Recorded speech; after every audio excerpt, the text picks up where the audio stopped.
Unit 17 Concept of Good Governance. Structure. 17.0 Learning Outcome. 17.1 Introduction.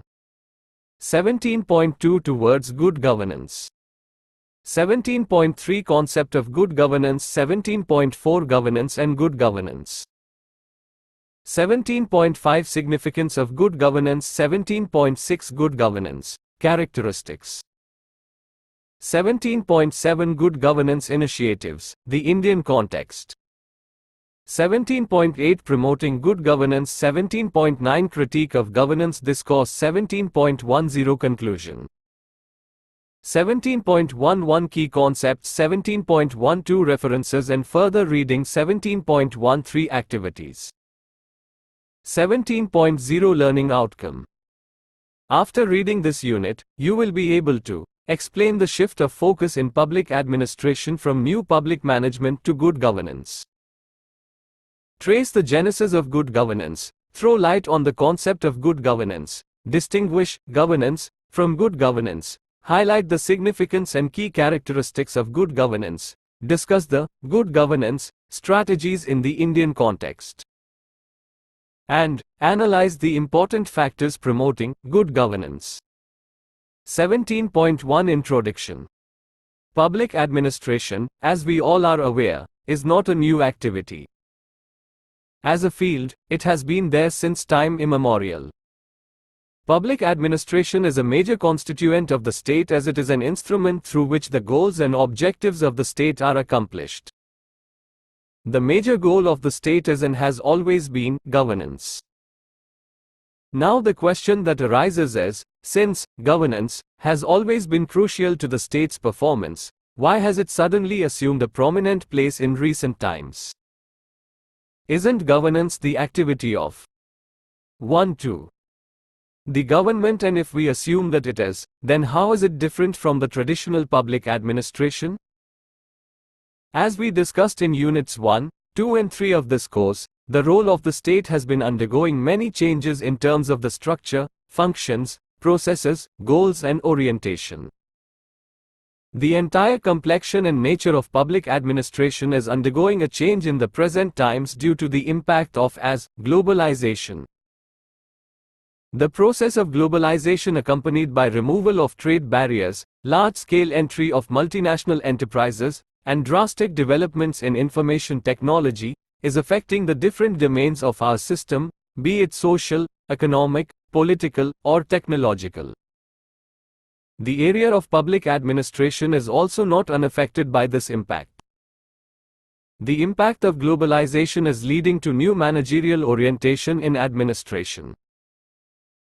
Along with the developed countries, the developing countries including India have introduced managerial reforms in the form of disinvestment, corporatization, outsourcing of certain activities, reduction of subsidies, and shrinking of the government's sphere of activities, which is gradually concentrating on core activities. As you are aware, traditionally, the practice of public administration has been dominated by the government playing a key role in provision of goods and services. The instrument of bureaucracy has always occupied a predominant place in administration. Slowly, the inadequacies in governmental operations have started focusing attention on looking for alternative modes of service delivery. As a result, the publicness, which is distinct to public administration, is getting sidelined. Due to impact of market, a single mode of operational selling goods and services to the citizens is giving way to a larger collaboration between government, market and civil society. The interaction between the various key actors has started influencing the decision-making process, making it more broad-based. There has been a gradual shift from government to a broader notion of governance.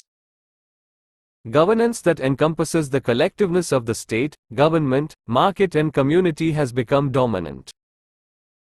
The concept of good governance has also gained prominence. This has been a global phenomenon. In this unit, we shall unfold the various facets of the concept of governance and good governance, by underlining its characteristics, components and key concerns. 17.2 Towards Good Governance. The recent accent on New Public Management, (NPM), has, undoubtedly, triggered the intellectual discourse about evolving ways of optimizing resources, and looking at alternative market mechanisms for delivery of public services with a focus on performance measurement, efficiency, economy, and value for money. The state, as we all know, has come to be regarded as unaccountable and ineffective in discharging developmental activities. The plea for rollback of state, and an increased role of private sector have raised the fears of the skeptics who dread that social concerns and public welfare may be given a rhetorical regard now. But, it is early to give in to such an argument, as the element of public interest cannot be overlooked. The earlier minimalist state approach has slowly given way to establishment of complementary roles to government, market and the people in the form of civil society organizations. While government is much narrower in scope, which refers to a fixed agency or department, governance is broad in nature. As Rosenau, 1992, explains, governance is a more encompassing phenomenon than government. It embraces governmental three institutions, but it also subsumes informal, non-governmental mechanisms whereby those persons and organizations within its purview move ahead, satisfy their needs, and fulfill their wants. Governance is thus a system of rule that is as dependent on intersubjective meanings as on formally sanctioned constitution and charter. It is possible to conceive of governance without government, of regulatory mechanisms in a sphere of activity, which function effectively even though they are not endowed with formal authority. It is not just about the organs of government, but is concerned more about the quality of the functioning of various governing organs. There is, no doubt, a distinction between NPH and governance approaches which needs to be put in a perspective. NPM focuses more on processes with a view to achieving efficiency and performance, while governance emphasizes on interaction amongst government, market forces, civil society organizations, cooperative endeavors in realizing desired outcomes. Both the approaches, however, aim at improving quality aspects. While the former is narrow in focusing on service delivery aspects, the latter aims at enhancing the quality of life. NPM reforms focus on market-led growth prescribed by international agencies. Here, the concern is to reform the state institutions, but the citizens are considered consumers of services who are to benefit mainly through economic and efficiency concerns. The governance reforms, on the other hand, assign a significant position to the citizens, their collective participation in decision-making processes, their experiments with several forms of public service provision and so on. The public management reforms focus on the achievement of the objectives of efficiency and economy and an explicit emphasis upon the dominance of individual over collective preferences, whereas governance is intended to reflect broader concerns over and above efficiency and economy. This includes establishing accountability between the state and people, treating people not merely as customers or consumers, but as citizens who have the right to hold their government accountable for their actions, protecting citizens' rights, their voices, values and preferences, facilitating the participation of people in the governance processes, empowering people towards better development, and ensuring responsiveness of public as well as private institutions to the people. Governments have always been entrusted with the task of governing or managing. The traditional approach to governance was based on the premise that the government was solely responsible for formulating and implementing policy decisions. There has been excessive reliance on bureaucratic forms of organizations, hierarchy, adherence to rules and regulations, notions of permanence and neutrality, and citizens have been treated as passive acceptors of goods and services. But the current notion implies greater participation by the citizens in the affairs of the government to strengthen the quality and effectiveness of policy making and outcomes. There is an increasing realization that state power is immense, and hence to check its abuse, effectiveness and efficiency need to be brought into the state institutions and processes. Governance intends to achieve this objective. Jamil Jarrast, 2004, opines that governance refers to two of the most basic questions posed by political scientists since the foundation of their discipline. These are, who governs, and how well. The first question focuses on the issues of distribution of power and resources in the society. The second question is primarily concerned with good government, judged by such elements such as effective institutions, efficient methods of operation, and equitable policy outcomes. Globalization, which has ushered in changes in the economic, political and social systems the world over, has resulted in not only significant improvements in communications, information technology, science and technology, infrastructure development and so on, but has also led to certain uncertainties, finding manifestations in the form of unemployment, social security, widening gap between income and capabilities, and so on. The role of the state has also been in question due to the failure of government in promoting certain priority areas. Hence, this has resulted in government enabling the private sector as well as the civil society organizations to expand their activities. Governance, which earlier remained a closed system, has acquired a wider connotation to take advantage of globalization in making efforts to provide a stable and secure social and economic domestic environment. By governance, we do not mean that all the so-called bread and butter issues on the NPM agenda have become irrelevant. Governance should not be interpreted as anti-NPM. Governance is rather the recognition that seemingly technical issues are highly political and may only be tackled by taking a wider political perspective. Moreover, behind all public issues, there is a question mark about the relative role of the decision-making through democratic means, through managerialist systems or through professional expertise. In the governance framework, it is not assumed that management solutions are emotionally more rational but, on the other hand, it is also not assumed that democratic decision-making channels are always the most appropriate. Bourward and Loeffler, 2002. Governance is broader in nature as it encompasses political, economic, social aspects of the governing systems. It brings within its domain, not just the public authorities, but also the other players in the society such as private sector, interest groups, voluntary organizations, religious groups, mass media and community etc. 17.3 Concept of good governance. The concept of governance, which assumed significance since 1989 with the advocacy by the World Bank, is considered by some as not a new term. Pierre and Peters, 2000, consider that the term was first used in France in the 14th century where it meant a seat of government. The World Bank is said to have reinvented it, in a different context, as a new approach to development. Globalization has resulted in generation of global pressures exerted by institutions such as the World Bank and International Monetary Fund, IMF, in the form of economic reforms programs to be adhered to, especially by the developing countries. The aid given to these countries is accompanied by certain market-oriented reforms. It has been observed that after a certain period of time, the results as expected out of this new thinking have not been forthcoming or the growth has been slower than originally anticipated. The failure of structural adjustment program, ineffective utilization of public funds, increasing corruption, the collapse of centrally planned economies, mounting fiscal debt etc. have raised critical questions about governance system. This has actually made the World Bank examine and publish its first major analyses based on the experience of sub-Saharan Africa in 1989. The bank published its document entitled Sub-Saharan Africa: From Crisis to Sustainable Growth, which brought to light the key factors that thwarted the implementation of successful market-oriented reforms.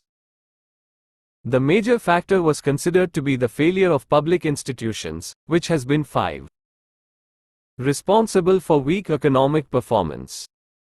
As a result, the need for good governance was emphasized.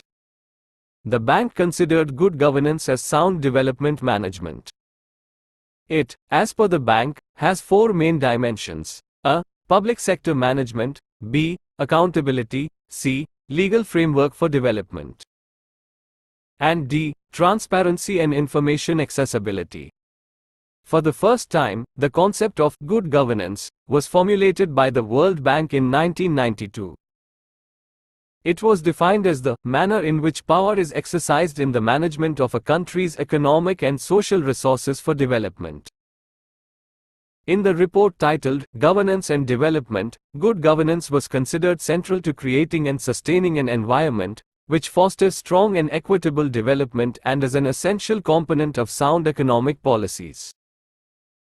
Three distinct aspects of governance were identified: form of political regime, parliamentary, presidential, military or civilian, process by which authority is exercised in the management of a country's economic and social resources, and capacity of governments to design, formulate and implement policies. The problems faced especially by developing countries in the process of governance were highlighted.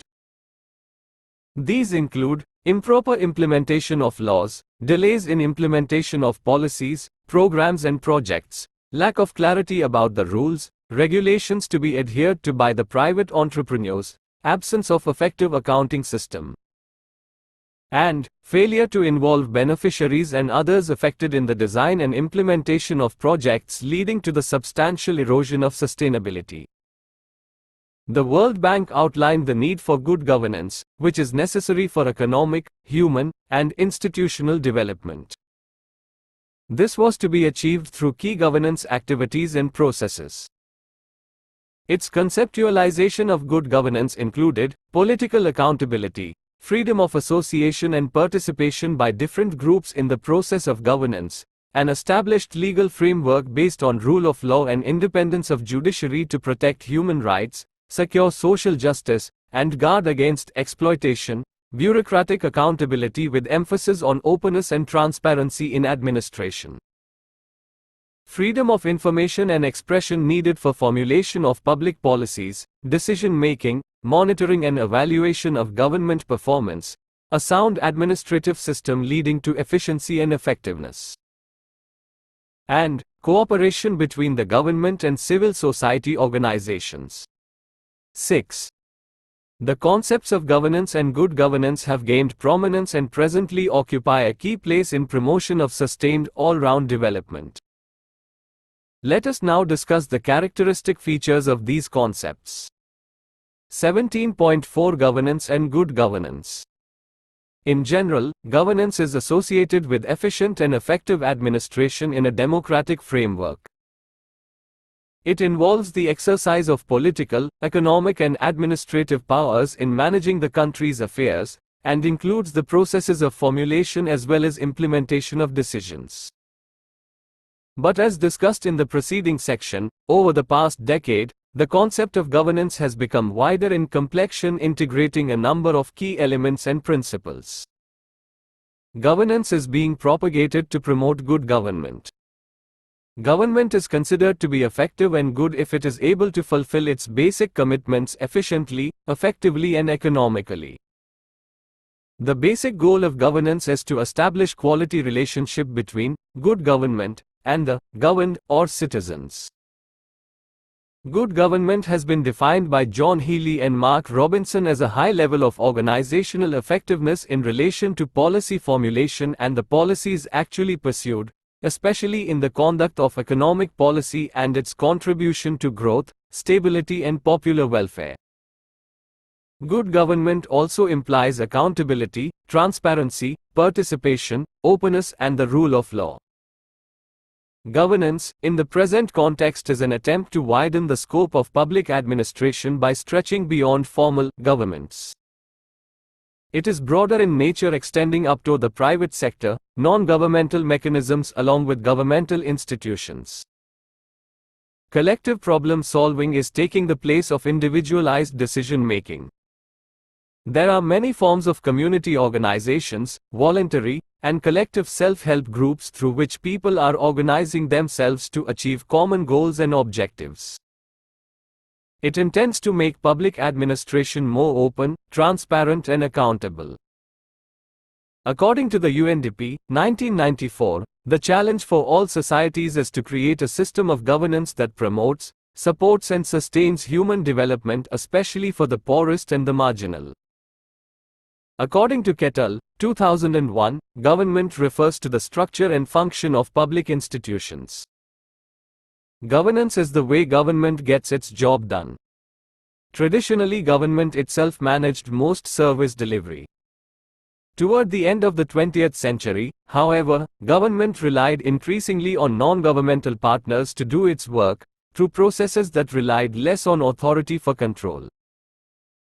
To Kettle, governance, as an approach to public administration, has primarily to do with contracting out and grants to sub-governments. The process of governance has gained a transformative perspective in recent times due to the changing nature of the concept of development. Development has now acquired a wider meaning. It is not just confined to growth in gross national product or increase in national income, or per capita income as was the notion earlier. Development is no longer determined by economic growth, but progress in all spheres: political, social, environmental, and cultural. It encompasses all aspects of human life. The first Human Development Report, HDR, 1990, included three distinct components: longevity, education and income per head as indicators of Human Development Index, HDI.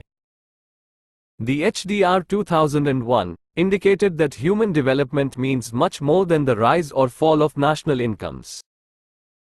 It is about creating an environment in which people can develop their full potential and lead productive and creative lives in accord with their needs and 7 interests. People are the real wealth of nations. Development is about expanding the choices people have in order to lead lives that they value. It is thus much more than mere economic growth. Development is being thus looked upon as a process of creating a suitable enabling environment for people to lead long, healthy, productive, and creative lives. In facilitating this, the governance processes need to be effective and efficient. This leads us to the crucial aspect of governance, which is called good governance. According to Leftwerk, 1993, good governance involves an efficient public service, an independent judicial system and legal framework to enforce contracts, an accountable administration of public funds, an independent public auditor responsible to a representative legislature, respect for the law and human rights at all levels of government, a pluralistic institutional structure and a free press. While governance, on the one hand, deals with collaborative partnership, networking which is necessary for policy formulation and implementation, good governance on the other hand, attempts to make this activity not just efficient and effective but also more accountable, democratic and responsive to the public needs. Through good governance, an attempt is being made to establish an all-encompassing relationship between government and the governed. We shall be discussing the mechanisms and processes of governance in detail in our course, 013, on Public Systems Management. 17.5 Significance of Good Governance. Good governance aims at achieving much more than efficient management of economic and financial resources or public services. It is a broad reform strategy to make government more open, responsive, accountable, democratic, as well as strengthen institutions of civil society and regulate private sector. Good governance is a combination of efficiency concerns of public management and accountability concerns of governance.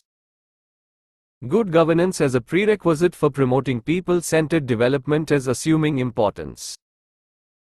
Good governance aims at improving the quality of life of citizens, enhancing the effectiveness and efficiency of administration, establishing the legitimacy and credibility of institutions, securing freedom of information and expression, providing citizen-friendly and citizen-caring administration, ensuring accountability, using information technology-based services to improve citizen-government interface, improving, enhancing the productivity of employees, and promoting organizational pluralism, state, market and civil society organizations for governance. Good governance, hence, relates to the quality of governance through attributes such as participation, empowerment, accountability, equity and justice. Adherence and 8. Promotion of these attributes provides avenues to the citizens, especially the poor and the marginalized, to articulate their interests, to exercise their rights and improve their living standards. Good governance includes the capacity to formulate and implement sound policies by the government with due respect for citizens. From this framework, governance can be construed as consisting of 6 different elements. These are: 1. Voice and accountability, which includes civil liberties and freedom of the press. 2. Political stability. 3. Government effectiveness, which includes the quality of policy making and public service delivery. 4. Quality of regulations. 5. Rule of law, which includes protection of property rights and an independent judiciary. And 6. Control of corruption. Jan. 2004. Good governance aims at enhancing the quality of life and entails governing processes which strive for maximum good for the maximum number of people.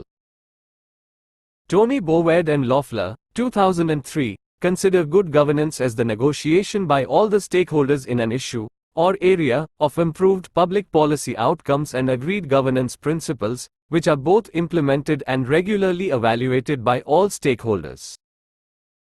Presently, efforts are on globally to provide for evaluation of good governance initiatives on several parameters. We shall be discussing this later in this unit.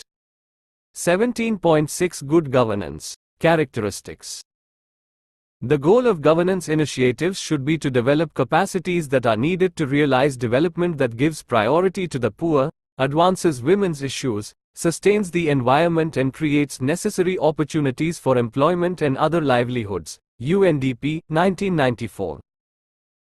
A strong viewpoint that has emerged is that globalization could provide the necessary impetus for bringing about efficiency, effectiveness and accountability in the government and administrative system. Hence, efforts are on in several countries to re-examine, assess and remove dysfunctionalities threatening the governance system. Good governance relates to enhancing the quality of governance through empowerment, participation, accountability, equity and justice. Without transparent and accountable institutions and the capacity to develop the policies and laws to enable a country to manage its markets and its political life in an open but just way, development is not sustainable. Brown, 2000. Researchers, policy makers, international institutions have attempted to conceptualize the concept of governance and identify its basic characteristics. These include participation. This is considered to be the core of good governance. Governments aiming to ensure the requisite freedom to the citizens in order to participate in the decision-making process, articulate and represent their interests, which get reflected in policies and programs. Rule of law. Governance does not imply arbitrary use of authority. Any type of governance to be effective needs to be supplemented by a fair legal framework. This should be supported by appropriate enforcement machinery, independent judiciary, which instills confidence in the people. Transparency. This is based on the premise of free flow of information and its accessibility to those affected by the decisions taken in the governance process. People, especially, shall be in a position to understand as well as monitor governmental and other 9 sectors' activities, on the basis of information that is accessible to them within reasonable limits. Responsiveness. The earlier governance mechanisms lacked in their approach of bringing all the stakeholders in their ambit. In the present times, the emphasis is more on institutions being responsive to the needs of all those who are going to be affected by their actions. Equity. Since governance structures and mechanisms aim at participation, they have to promote equity. A society's well-being and development depends on ensuring that all the members have a stake and role in it and are not excluded from the mainstream activities. Effectiveness and efficiency. Good governance and NPM need to aim at effectiveness and efficiency in usage of resources in consonance with the societal needs and demands. Result orientation needs to be the key concern. Accountability. This occupies a central place in good governance. The norm of accountability has to ensure answerability as well as proper enforcement of correct procedure in case of violation of certain laid down norms. Not only the public institutions, but also the private sector and the civil society organizations need to be accountable to the public at large and to the other related institutions and stakeholders. These characteristics reinforce each other. A proper governance strategy needs to take cognizance of these features. Many countries in the present times are trying to bring about administrative reforms to foster good governance. The World Bank has also outlined certain basics of good governance. These include operation of rule of law, which involves adequate laws to ensure personal security and to facilitate the functioning of the market. The laws need to be adequately enforced through an independent and predictable judiciary in an ambience of absence of official corruption. A policy environment, which facilitates economic growth and poverty reduction. This includes sound macroeconomic and fiscal policies, sound budgetary institutions and good prioritization of government expenditure as well as predictable and efficient regulation of the private sector, including the financial sector. Adequate investment in people, particularly through public expenditures on basic health and education, and in infrastructure, involving good allocation of public expenditures between and within different sectors.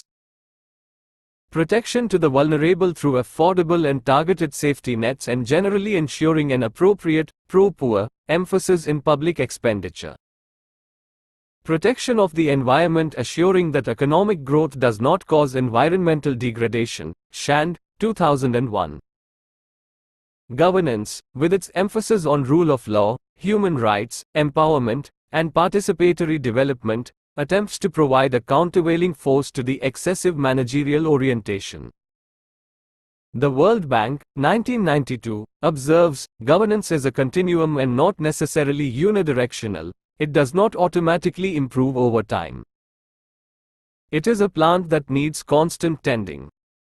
Citizens need to demand good governance. Their ability to do so is enhanced by literacy, education and employment opportunities. Governments need to prove responsive to their demands. Neither of these can be taken for granted.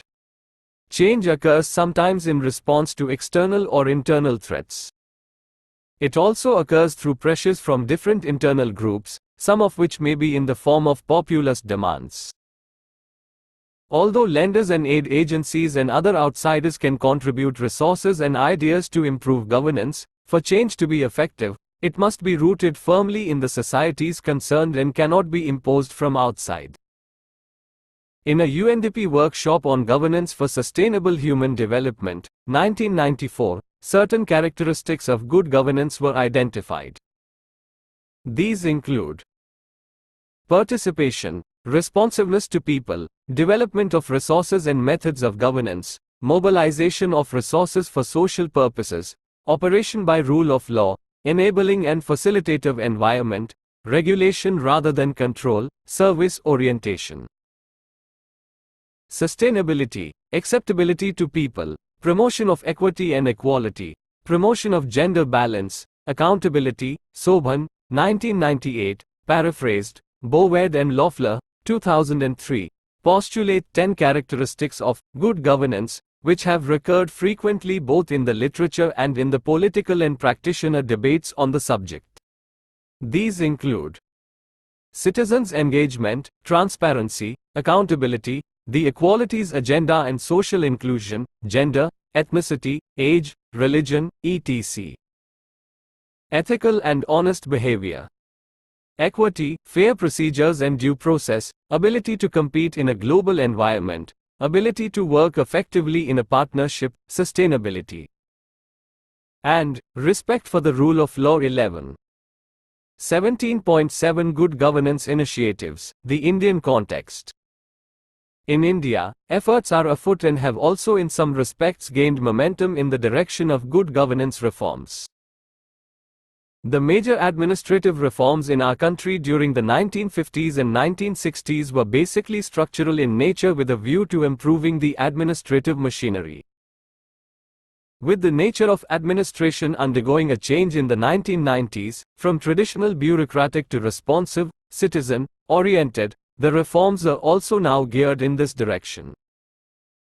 Evolving a citizen-centered bureaucracy, ensuring transparency and right to information, streamlining the public grievances machinery, providing for code of ethics, and citizens' charters are some landmarks in this effort. The 73rd and 74th constitutional amendments are important reform measures fostering empowerment and participation of people in the governance process. The current changes in government under the impact of reinvention are often considered to be the market-oriented neoliberal approach, and initiatives towards furthering this are visible in both developed as well as developing countries. The role of the government, which was earlier direct in nature, is now assuming a facilitating and indirect role. Good governance, as a strategy in the context of managerial reforms, assigns a steering and regulating role to the government vis-a-vis the private sector and a productive partnership between the government and societal organizations. In India, efforts have been initiated since independence to improve the governmental functioning. Several measures were taken in this direction as the then administrative system suited the British government's needs of revenue and law and order administration.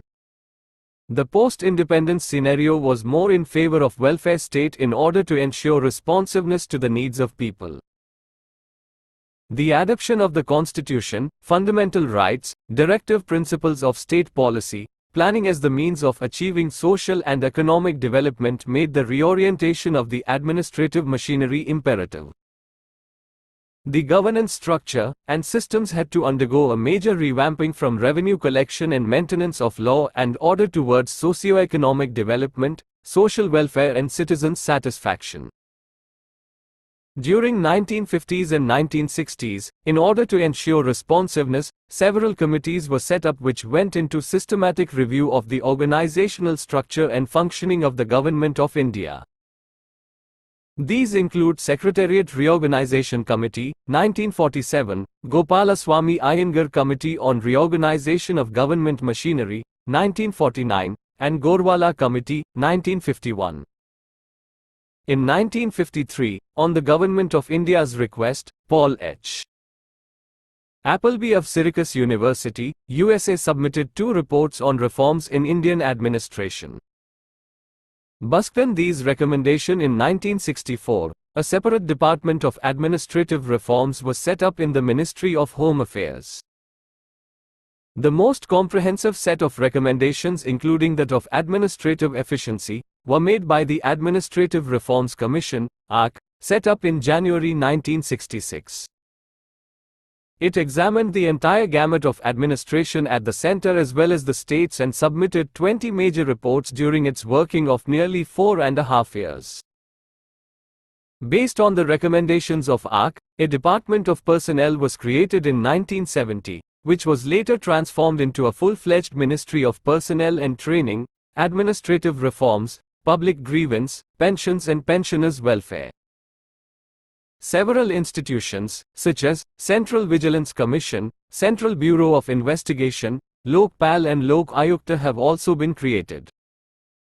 These reform measures 12 basically attempted to look into the structural changes that were desired at that time to strengthen and streamline the administrative machinery.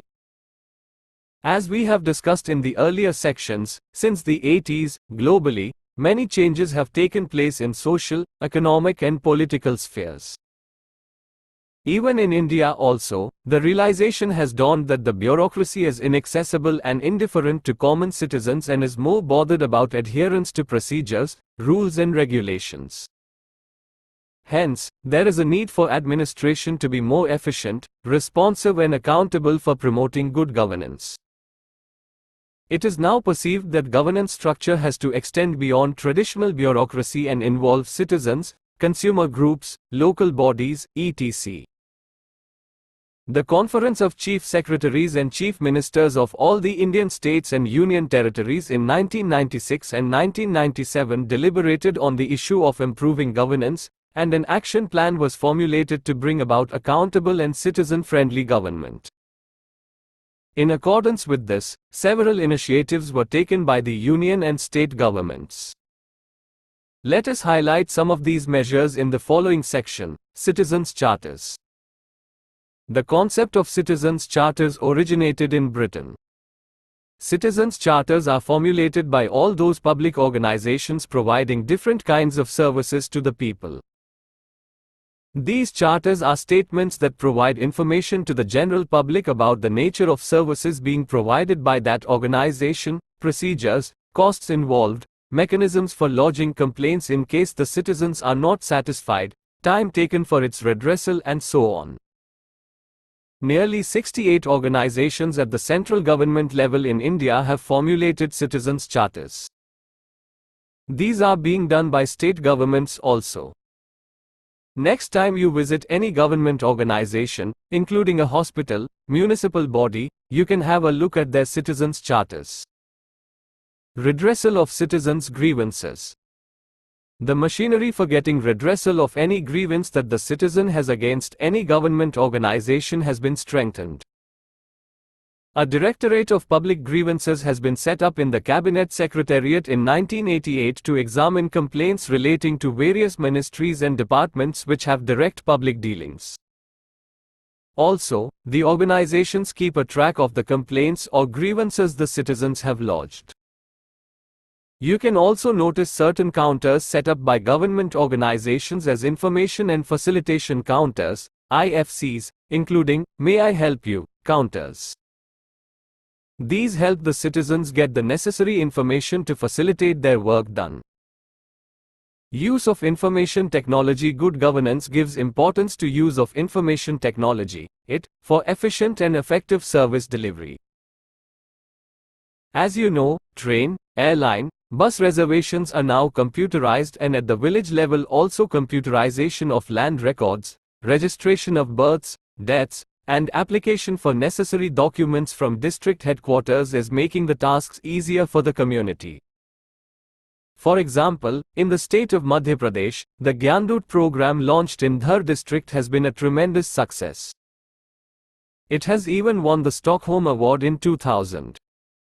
Under this, initially, computers in 31 villages have been set up in Gram Panchayats which provide user charge-based services to the people. The services include agriculture produce, auction center rates, online public grievance redressal information regarding the government programs. Also, one-stop services are being offered to the people in some state governments where supply of ration card, registration of vehicles, payment of property tax, electricity bills, 13. Issue of land holding certificates, etc. are done at one place. The government of Andhra Pradesh has started many E-Seva centers. Maharashtra has set up Setu project in Thane for this purpose. Right to information. It has been increasingly felt that secrecy and lack of openness in government operations results in administration using powers arbitrarily in their dealings with people. Hence, efforts have been on in recent years to ensure and bring about greater transparency in administrative decisions to enable people to have an easy access to information except those related to national defense and security. After several efforts, a Freedom of Information Bill was introduced in the Parliament, which aims to provide freedom to every citizen to secure access to information under the control of public authorities.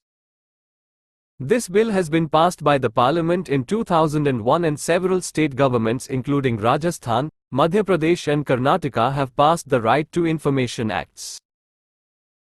At the central government level, the Right to Information Act 2005 was passed by the Parliament on the 11th of May 2005. You will be learning more about the Right to Information Act in course 013 on Public Systems Management.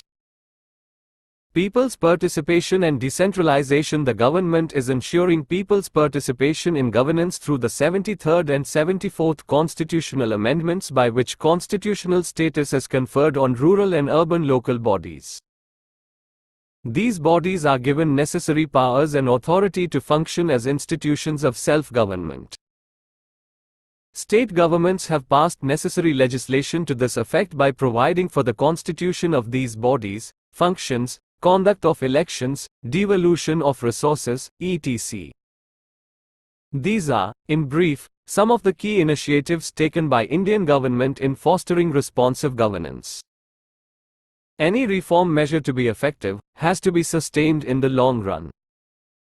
Similarly, good governance can bring results by concentrating on certain key concerns that can ensure its longevity and success. Let us now throw light on these issues. 17.8 Promoting good governance. Good governance, in the context of market-oriented reforms, assumes a new form that harnesses the efforts of varied economic, political, social, and administrative players in the society, which strive to create something new by establishing a balance between different problems and desired ways of resolving them. Governance has assumed a prominent place in the present changing scenario. It involves, as we have discussed earlier, not just the executive, legislature and judiciary, but also the private sector and civil society organizations. The objective of good governance is to promote an effective framework, which is democratic, participative and responsive. Modern government is striving towards not just achievement of economic objectives but also attempting to bridge the gap between citizens and administration. Governance, to be effective, needs good government. It has to pay attention to several key issues in political, economic and civil spheres. Political governance needs to be strengthened through appropriate decentralization measures, making elected representatives responsive and accountable to the citizens, increasing their capacities through education, awareness and training, holding regular periodic and fair elections, ensuring an impartial judiciary as well as improving the functioning of the civil service. NP economic governance needs to be given importance through sufficient budgetary allocations to socially prioritized areas such as education, 14. Health, housing, appropriate taxation and subsidy systems. This also requires the government to promote private sector development through sound business practices, creation of stable economic environment, appropriate regulatory framework and protection of interests of all concerned including employees, consumers and society at large. Civic governance includes harnessing the self-initiatives of people, improving their capacities to govern their lives, creating awareness in them, and enabling them to play an active role in democratic governance processes. Pursuing good governance by any country requires measures in ensuring a proper balance in the role of public, private and civic sectors, economic development and social justice. The state, private sector and civil society, in pursuit of good governance, need to strike an appropriate balance in their roles in order to ensure people-oriented development. Good governance requires reforms on several fronts such as political, economic, social, and administrative. Pursuing of good governance is a multi-pronged strategy, which includes reorienting the priorities of state through appropriate investment in the human needs, provision of social safety nets for the poor and marginalized, strengthening the state institutions, introducing appropriate reforms in the functioning of parliament and increasing its effectiveness. Enhancing the civil services capacity through appropriate reform measures that matches performance and accountability, forging new alliances with the civil society, and evolving a new framework for government-business cooperation. Good or effective governance being pursued by several countries at different levels for the last few years is raising certain key concerns. Measuring the quality of governance is assuming importance.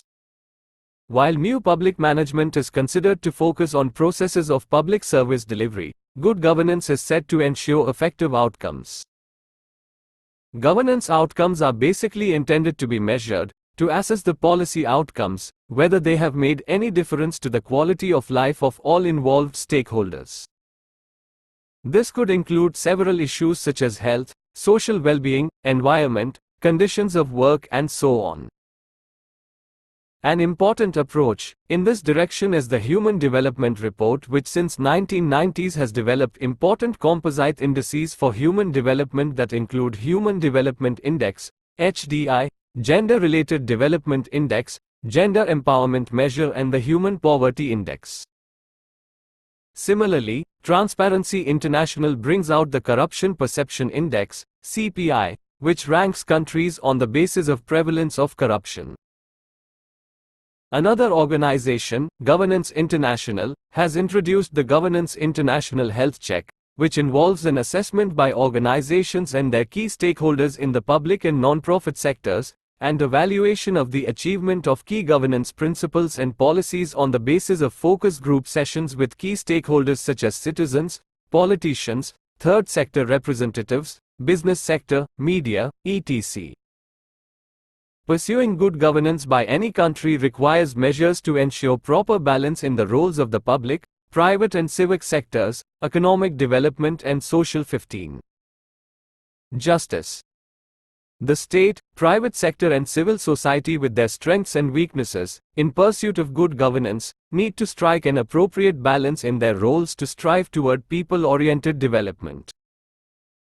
Good governance attempts to integrate political elements, economic aspects and social processes to foster holistic development. If managed well, the interplay between globalization and good governance could become a transformative process to stabilize society. Such type of stabilization can be achieved through improvement in public security, economic management and public administration, shared system of values through public and private sector institutions, development of civil society and indigenous executive, legislative, judicial and administrative institutions. And good governance, democratic development and an effective capacity for development. Kigundu, 2002. 17. 9. Critique of governance. This cause good governance has to be understood contextually. The circumstances giving birth to this idea are a mix of neoliberal thrust in governmental arrangement and the impact of globalization, or a socio-economic integration of the world propelled by economic, technological, and political considerations. There are many views of good governance, seeking to prove as a panacea for bad governance, in a changing world demanding more dynamic, result-oriented, transparent, and accountable government on the one hand and a networking of formal institutions of government, the market and the private sector, and the civil society on the other. As it has been rightly cautioned, good governance also has its pitfalls, as the tendency seems to depoliticize government and bring in more technicism and expertise at the cost of citizens' age-old and hard-fought democratic right to govern politically.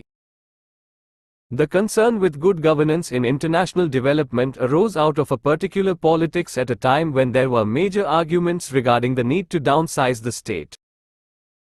Throughout the governance discourse, references are made to the current approaches to improving governance that is calculated to reduce the act of governing to an apolitical and technical exercise. A key issue, however, is that governance is about power and politics. As various forms of confrontations and people's struggles for their rights in various parts of the Third World clearly point out, for democracy to survive, governance has to be seen as a project of continuous struggle for social construction, which includes issues of inclusion, equity and equality. George Fredrickson, in his seminal paper, Whatever Happened to Public Administration? Governance is everywhere, challenges the validity and usefulness of the concept of governance, on 5 grounds. First, much of the governance literature, as Strange, 1983, argued, 1983, is a rehash of old academic debates and it is not clear whether something new is brought to the discipline of public administration. Second, the concept does not have an agreed upon meaning and is imprecise, woolly, and when applied, so broad that virtually any meaning can be attached to it. Third, the concept of governance is fraught with values. Some models of governance reflect anti-bureaucratic and anti-governmental sentiments, while other models are deeply contextual, based on constitutional, legal, organizational and political influences. This perspective 16.